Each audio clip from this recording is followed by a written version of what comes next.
فوتگی والے گھر میں پہلی عید کیسے منائیں؟ جس کے گھر میت ہو اور پہلی عید آ جائے تو کیا حکم ہے؟ یعنی کیا رشتہ داروں کا عید میں تعزیت کے لیے آنا، رونا دھونا اور اس طرح فیملی والوں کا نئے کپڑے نہ بنانا، یہ کیا حکم ہے؟ نہیں، یہ جائز نہیں ہے. ان کے لیے بھی عید ایسے ہی ہے جیسے دوسروں کے لیے. ہاں یہ ایک الگ بات ہے کہ ان کو غم ہوتا ہے، اور عید کے دن اگر ان کے آنسو نکل جائیں اپنے پیاروں کو یاد کر کے، اپنے مرحومین کو یاد کر کے، تو اس میں کوئی گناہ نہیں ہے، کیونکہ یہ غیر اختیاری چیز ہے.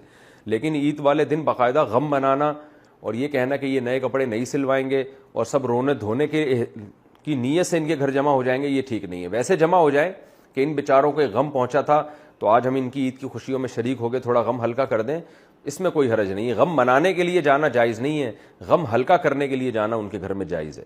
عیدی دینے کی شرعی حیثیت، عید کے دن بچوں کو جو پیسے دیتے ہیں اس عیدی کے نام پہ، اس کی کیا شرعی حیثیت ہے؟ صدام حسین کشمیر سے. بھائی بچوں کو اگر عیدی نہیں دیں گے تو بچوں کی عید کہاں سے ہوگی؟ تھوڑا بہت تو اتنا بھی آپ مشکل نہ بنائیں میرے بھائی دین کو.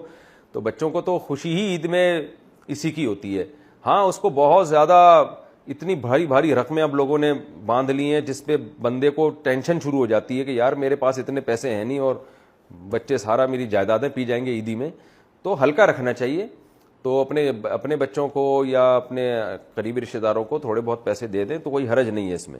لیکن وہی بات ہے کہ انسان پہ اس کی طاقت سے زیادہ گنجائش سے زیادہ بوجھ ڈالنا یہ بہرحال حرام ہے.